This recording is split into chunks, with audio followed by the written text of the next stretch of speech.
You know, there is a special place in the afterlife for parents who play favorites, and I am convinced of it. It is probably a waiting room with really uncomfortable chairs and a TV that only plays reruns of their children's therapy sessions, because the damage they do it isn't just a little scratch on the surface, it is generational, it is nuclear, and in my family the epicenter of that nuclear blast was my mother Linda and her absolute obsession with my younger brother Tyler. Tyler was the golden child, you know, the type, the kid who could do no wrong. If he broke a vase, it was the vase's fault for being in his way. If he failed a test, the teacher was incompetent. If he got arrested, well, the police were just picking on him because he was too free-spirited. Me, on the other hand, I was the scapegoat, the responsible one, the one who cleaned up the mess, the one who got good grades, got a job, and visited on holidays only to be ignored while Mom fawned over Tyler's latest business venture, which was usually just a pyramid scheme involving essential oils or crypto scams or selling stolen car parts on eBay. But the real kicker, the moment that turned years of resentment into a full-blown legal war, was when my father died. See, Dad was a good man, quiet, hardworking. He built a successful construction business from the ground up, starting with one pickup truck and a hammer and turning it into a multi-million-dollar empire. He knew what Tyler was. He knew Tyler had issues, substance issues, gambling issues. I make bad decisions because I'm bored issues. Dad tried to protect the family fortune. He tried to talk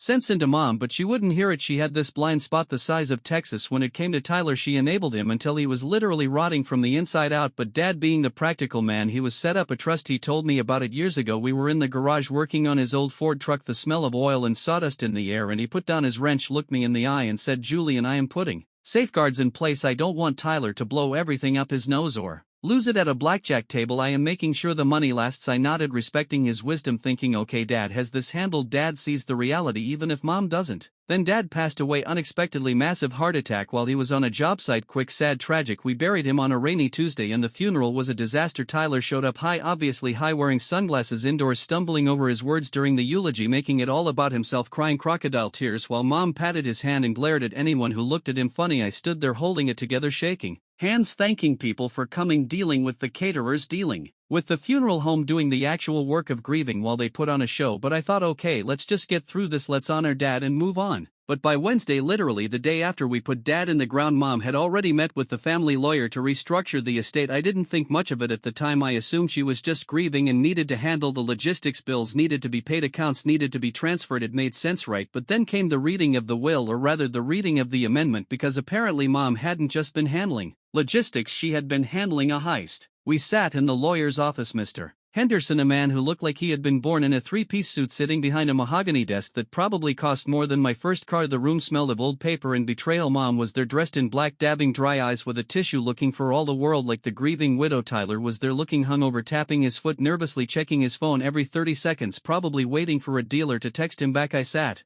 in the corner just wanting it to be over, wanting to go home and actually mourn my father. Mr. Henderson cleared his throat and adjusted his glasses, looking uncomfortable. As per the amendment filed by Linda Rivera, acting as the primary executor and beneficiary of the Robert Rivera estate, the distribution of assets has been altered. Altered, my ears perked up. That is never a good word in a lawyer's office. Altered usually means someone is getting screwed, and I had a sinking feeling it was going to be me. The primary residence, the vacation home in Aspen, and the entirety of the liquid investment portfolio valued at approximately $4 million shall be transferred directly to the Tyler Rivera Living Trust. I froze. $4 million, the house, the cabin, everything to Tyler, the kid who couldn't keep a goldfish alive, the kid who had stolen money from Dad's wallet since he was 12. And what about Julian? I asked, my voice calm but tight, barely holding back the rage building in my chest. Mr. Henderson adjusted his glasses again, looking down at the paper like he wished it said something else. Julian Rivera receives the family grandfather clock and the contents of the garage storage unit. A clock, a literal ticking clock, and a box of old rusty tools. That was it. That was my inheritance. That was the sum total of my father's legacy, according to my mother. I looked at Mom. Really? I asked. Dad wanted us to split everything, he told me. He said 50-50 explicitly. Mom sniffed, waving her hand dismissively. Your father wasn't thinking clearly at the end, Julian. He was too hard on Tyler. He didn't understand him. Tyler needs help. He needs a fresh start. You are successful. You have a job. You have a 401k. You don't need the money. Tyler does. He doesn't need money, Mom, I said, pointing at my brother, who was currently trying to hide a smirk behind his hand. He needs rehab. Giving him $4 million is like giving a pyromaniac a flamethrower. It is not going to end well. It is going to end in a fire. Don't you talk about your brother like that, she snapped, her voice rising. He is going through a rough patch. This money will help him get on his feet. He is going to start a business. He has big plans. Yeah bro, Tyler drawled, leaning back in his chair, taking off his sunglasses to reveal bloodshot eyes. I am opening a club. It is gonna be sick, high-end VIP only, bottle service, the works. You wouldn't get it, you're too corporate. A club he was going to blow $4 million on bottle service and bad DJs and probably get shut down by the health department in a month. This is insane, I said, standing up. Dad set up a trust, a specific trust with rules to prevent exactly this. And I dissolved it, Mom said coldly, looking me dead in the eye. As the surviving spouse, I had power of appointment over the marital assets. I moved the assets into a new structure. It is done. Julian, stop being so greedy. You should be happy for your brother. Why can't you ever just be happy for him? Greedy? She called me greedy. I was the one who drove Dad to chemo appointments when he had a scare 3 years ago. I was the one who managed the company books for free on weekends because their accountant was incompetent. Tyler hadn't visited in 2 years unless he needed bail money or needed Dad to pay off a bookie. I walked out of that office fuming. I was done. I cut them off. I blocked their numbers. I went home to my modest apartment, looked at my bank account and decided I would be fine. I didn't need their money. I had my dignity, and I had the grandfather clock, which ironically I actually liked. It was a beautiful piece. Getting it delivered was a pain, but once it was in my living room ticking away, it felt like a piece of Dad was there with me. But here is the thing about estate law, it is complicated, it is full of trapdoors and hidden levers. And here is the thing about my dad, he was smarter than Mom gave him credit for. He knew Mom would try something like this. He knew she couldn't say no to Tyler. He anticipated this exact scenario. About 3 months later, I got a call from Mr. Henderson, the lawyer. He sounded anxious, breathless, almost like he had been running. Julian, he said, we have a problem. I don't have a problem, I said, putting my phone on speaker while I made dinner. I have a grandfather clock. Unless the clock is ticking a bomb, leave me alone. I am done with you people. It is about the transfer, he said, ignoring my dismissal. Your mother moved the assets to Tyler. Yes, she executed the transfer perfectly on paper, but she missed a foundational clause in the original trust deed, the sober clause. I stopped chopping vegetables. The what? The sober clause, Mr. Henderson repeated. Your father created an underlying condition for any beneficiary receiving more than $50,000 from the estate. It is a condition precedent, meaning it must happen before the money moves. The beneficiary must pass a hair follicle drug test proving 12 months of continued sobriety before funds can be released. If they fail or refuse the test, the assets revert to the contingent beneficiary. And who is the contingent beneficiary? I asked, though I already knew the answer, my heart starting to pound in my chest. You, Henderson said, Julian Rivera. I almost dropped the knife. Does Mom know? She does now, he said. The bank flagged the transfer this morning. They can't release the funds to Tyler until he provides the test results. Your mother is frantic. She is in my office right now screaming. I laughed, a deep belly laugh that felt like exorcising a demon. So Tyler just has to pass a drug test? Yes. A hair follicle test? Yes, it goes back 90 days to a year depending on the length of the hair. Tyler had been high at the funeral. I saw him popping pills in the limo. I saw him sniffling in the bathroom. There was no way, absolutely zero chance in hell or on earth that he could pass the test. His hair was basically made of narcotics at this point. Okay, I said, so what happens now? Well, Henderson said awkwardly, they are asking for a waiver. They want you to sign a document waiving the sober clause. Your mother says it is an invasion of privacy and disrespectful to Tyler's journey. She says Dad would have wanted you to sign it. His journey, I snorted. Tell them I'll think about it. I hung up. I didn't think about it. I waited. I poured myself a glass of wine, sat in front of the grandfather clock and listened to a tick tick tock, the sound of leverage, the sound of justice. The next day Mom showed up at my apartment. She hadn't visited me in 3 years, not once. She didn't even know where I parked, but suddenly here she was banging on my door like the police. She looked frantic. Her hair was a mess. Her makeup was smeared. She was holding a Tupperware container. Lasagna, the universal bribe of the guilty Italian mother. Julian, she cried when I opened the door, trying to force a smile. My baby, look, I made your favorite. I am lactose intolerant, Mom, I said, leaning against the doorframe, not letting her in. You know that I have been lactose intolerant since I was 12. You made me special meals for years. Did you forget? Oh, hush, she said, pushing past me. Anyway, it is just a little cheese. Sit down. We need to talk. We really need to talk. I sat on the arm of the sofa. She paced the small living room, looking around with disdain at my furniture, probably comparing it to the mansion she lived in. This lawyer, she started, waving her hands frantically, this bureaucratic nonsense. They are holding up Tyler's money. He needs to pay the contractors for the club. They broke ground yesterday, Julian. They need the deposit and the bank won't release it. They want a drug test. Can you believe it? The audacity? I can, I said calmly. Dad put that in there for a reason, Mom. He knew. Dad was paranoid, she shouted, stopping to glare at me. Tyler is fine. He takes medication for his anxiety, that is all. But these tests, they are inaccurate. They pick up poppy seeds from bagels. It is a trap. It is designed to make him fail. If he is fine, I said, he can take the test. If it is just anxiety meds, he can show the prescription. Simple science doesn't lie, Mom. She stopped pacing and looked at me with those big manipulative eyes, the ones she used to get Dad to buy her cars. Julian, please just sign the waiver for the family. Tyler, he can't take the test right now.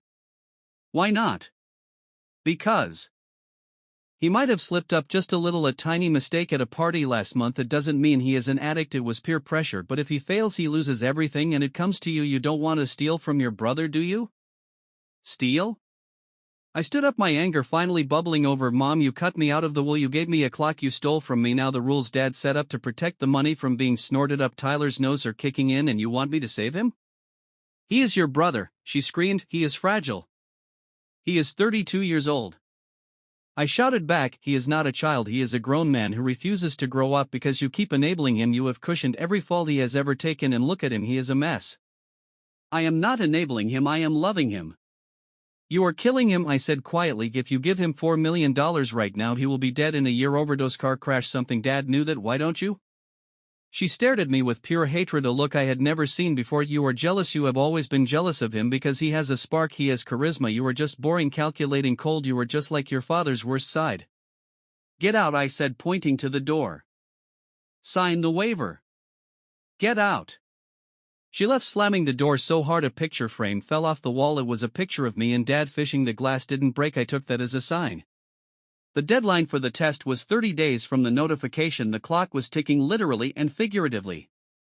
Tyler started texting me. First it was pleading, bro, please, I need this. I am in debt to some bad guys. If I don't pay them, I am screwed. Help me out. You have always been the good brother. Then it was bribery. I will give you half. Seriously, sign the waiver. I get the $4 million. I wire you $2 deal. Just sign the paper, Julian. Don't be a jerk. Then it was threats. You think you are better than me. Watch your back. You steal my money. You will regret it. I know where you live. I screenshotted everything, sent it to Mr. Henderson. Documenting harassment. I wrote, please add this to the file. Day 29 arrived. No test results. Day 30, the deadline. I got an email from Mr. Henderson. Subject: estate distribution update. Body: the beneficiary Tyler Rivera has failed to submit the required medical documentation within the stipulated timeframe pursuant to Clause 14C of the Rivera Family Trust. The conditional gift is voided. The assets shall immediately revert to the contingent beneficiary Julian Rivera. I read it twice, 3 times. $4 million. The house, the Aspen cabin, the investments. It was mine, all of it. Everything she had tried to give to him, everything she had tried to keep from me, it had all come back like a boomerang. I didn't feel triumphant, honestly. I felt heavy. This was Dad's money. It represented his life's work, the sweat, the long hours, the stress, and my family had torn themselves apart over it. But I also felt a sense of duty. Dad trusted me. He made me the contingent beneficiary because he knew I would do the right thing. But then the chaos started. Mom found out. She went nuclear. She didn't just get mad, she got litigious. She sued me. She sued the estate. She sued Mr. Henderson. She claimed I had undue influence over the trust, which was laughable since I hadn't spoken to Dad about the estate in years. She claimed the sober clause was unconstitutional. It wasn't. She claimed the test requirement was a clerical error. We spent 6 months in probate court. It was ugly, it was expensive, it was draining. Mom testified that Dad was senile when he wrote the clause. I produced medical records proving he was perfectly sane, passing cognitive tests with flying colors. Tyler testified that he did take the test, but the lab lost it. The lab testified they never saw him. They had security footage of the waiting room proving he never walked in. I sat there calm, letting my lawyer destroy their arguments one by one, letting them hang themselves with their own lies. The judge, a stern woman who looked like she had zero patience for nonsense, finally ruled the terms of the trust are clear. She said Mr. Robert Rivera intended to safeguard his assets against substance abuse. Mrs. Linda Rivera attempted to circumvent these safeguards to favor one child over the other. Her attempt failed. The assets belonged to Julian Rivera. Gavel, bang, done. I walked out of the courthouse feeling 10 pounds lighter. Tyler was waiting by my car. He looked rough, thinner, jittery, wearing clothes that looked slept in. You happy now? He spat. You stole my life. I saved your life, I said, looking him in the eye. If you had that money, you would be dead within a week. You don't know me, he screamed. I hate you. Mom hates you. I know, I said, and I am okay with that. I got in my car and drove away, leaving him standing on the curb screaming at my taillights. So what did I do with the money? Well, first I sold the Aspen house. Too many bad memories of Mom spoiling Tyler there while I stayed home to study. I sold Mom's mansion too. I evicted her. Yeah, that is right, I evicted my own mother. She had plenty of her own money hidden away. She wasn't destitute, she just wanted Dad's money to control. She moved into a condo, a nice one, but not a mansion. Then I did something that surprised everyone. I put a chunk of the money into a trust for Tyler's daughter. Yeah, Tyler has a kid, a 5-year-old named Sophie. He ignores her, never visits, never pays child support. Her mom is a sweet girl who works 2 jobs to support her. I set up an education fund for Sophie, full ride to college plus a stipend for her mom to help with rent. I didn't tell Tyler, I didn't tell mom, I just did it because Sophie is innocent in all this and dad would have wanted his granddaughter taken care of. As for the rest, I invested it boring safe index funds, real estate, the kind of stuff dad would have approved of. I kept my job, I like my job. I didn't buy a Lumbo, I didn't open a club, but I did buy one thing, a really nice grandfather clock, antique 19th century mahogany to match the one dad left me. I put it in my living room. Every hour it chimes and every time I hear it I think of dad, and I think I heard you dad, I heard you loud and clear. Mom and Tyler are currently living in that small condo. Mom had to downsize even further because she spent so much on legal fees fighting me. Tyler as well. Tyler is Tyler, he is in and out of rehab. Mom pays for it. She still blames me. She tells everyone at church that I swindled them, that I am the devil, that I manipulated the lawyers. People look at me funny in the grocery store sometimes, but I don't care, I know the truth. The golden child turned out to be fool's gold painted lead, and the scapegoat, well, the scapegoat turned out to be the shepherd, the one who protected the flock even when the flock tried to bite him.